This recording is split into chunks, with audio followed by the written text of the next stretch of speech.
നമസ്കാരം. ആരാധകർക്ക് പ്രിയപ്പെട്ടവരാണ് ഇൻഫ്ലുവൻസർ ദിയ കൃഷ്ണയും ഭർത്താവ് അശ്വിൻ ഗണേഷും. സോഷ്യൽ മീഡിയയിൽ ഇവരെക്കുറിച്ചുള്ള ചർച്ചകൾ മിക്കപ്പോഴും ഉണ്ടാകാറുമുണ്ട്. ദിയ കൃഷ്ണയെ മനസ്സിലാക്കി ഒപ്പം നിൽക്കുന്ന ഭർത്താവാണ് അശ്വിൻ ഗണേഷ്.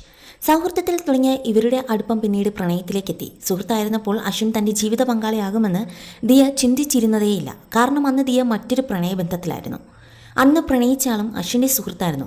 ദിയയുടെ ഏറ്റവും അടുത്ത സുഹൃത്തായിരുന്നില്ല അശ്വിൻ, ബെസ്റ്റ് ഫ്രണ്ട്സിൻ്റെ ഫ്രണ്ടായിരുന്നു. ഇതേക്കുറിച്ച് കഴിഞ്ഞ ദിവസം ഒരു അഭിമുഖത്തിൽ ദിയ പറഞ്ഞത് ഇങ്ങനെയായിരുന്നു: സുഹൃത്തുക്കളാകുന്നതിന് മുമ്പ് അശ്വിൻ എന്നൊരാളെക്കുറിച്ച് തനിക്ക് അറിയുക പോലും ഇല്ലായിരുന്നു എന്നാണ് ദിയ പറഞ്ഞത്.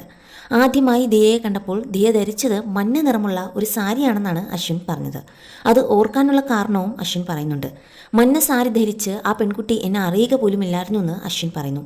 ഇതേക്കുറിച്ച് ദിയയും പറഞ്ഞു: അവൻ അന്ന് എന്നെ കണ്ടെന്നേ ഉള്ളൂ, എനിക്ക് ഇങ്ങനെ ഒരാൾ ഉള്ളത് പോലും അറിയില്ല. ഇവൻ എൻ്റെ മുൻപിൽ വന്ന് നിന്നിട്ടുണ്ട്, പക്ഷേ ഇവനെ ഞാൻ കണ്ടിട്ടില്ല. എൻ്റെ ബെസ്റ്റ് ഫ്രണ്ടായിരുന്നു അഖിൽ, പുള്ളിയുടെ ബെസ്റ്റ് ഫ്രണ്ടാണ് അശ്വിൻ. അഖിലും ഇവനും ഒരുമിച്ച് നിൽക്കുന്നുണ്ട്. ഞാൻ അഖിലിനെ കെട്ടിപ്പിടിച്ച് ഫോട്ടോ എടുത്തുകൊണ്ടിരിക്കുകയാണ്, പക്ഷേ ഇവനെ ഞാൻ കണ്ടിട്ടില്ല. അഖിൽ ഇവനെ എനിക്ക് പരിചയപ്പെടുത്തിയിട്ടില്ല, പക്ഷേ ഇവന് എൻ്റെ പേരോ വിവരങ്ങളോ അറിയാമായിരുന്നോ എന്നെന്നും എനിക്കറിയില്ലെന്നും ദിയാകൃഷ്ണ പറഞ്ഞിരുന്നു. സുഹൃത്തുക്കളുടെ ഒരു സംഘം അക്കാലത്ത് ദിയയ്ക്കുണ്ടായിരുന്നു.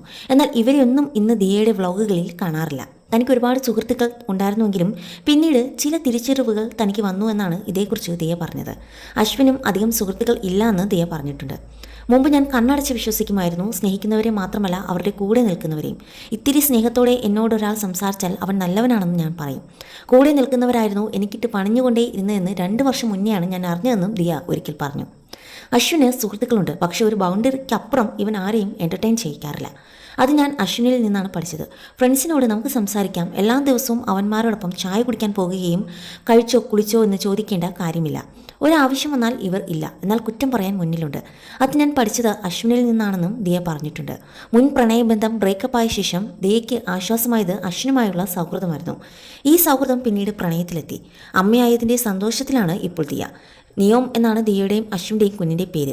കഴിഞ്ഞ ദിവസമാണ് കുഞ്ഞിൻ്റെ മുഖം ദിയ സോഷ്യൽ മീഡിയയിൽ പുറത്തുവിട്ടത്.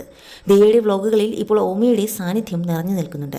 കുഞ്ഞിനൊപ്പമുള്ള സന്തോഷങ്ങളും വിശേഷങ്ങളും എല്ലാം ദിയ സോഷ്യൽ മീഡിയയിൽ പങ്കുവയ്ക്കാറുമുണ്ട്. നിമിഷ നേരം കൊണ്ടാണ് ഓമിയുടെ ആ ചിത്രങ്ങൾ വൈറലായി മാറുന്നത്. എന്തായാലും ഇരുവരെയും പോലെ തന്നെ ആരാധകർ ഓമിയെയും ഏറ്റെടുത്തു കഴിഞ്ഞു. ഈ ഒരു ചെറിയ പ്രായത്തിൽ തന്നെ വളരെയധികം ആരാധകരുള്ള ഒരു കുട്ടിത്താരമായി ഓമിയും മാറിക്കഴിഞ്ഞു.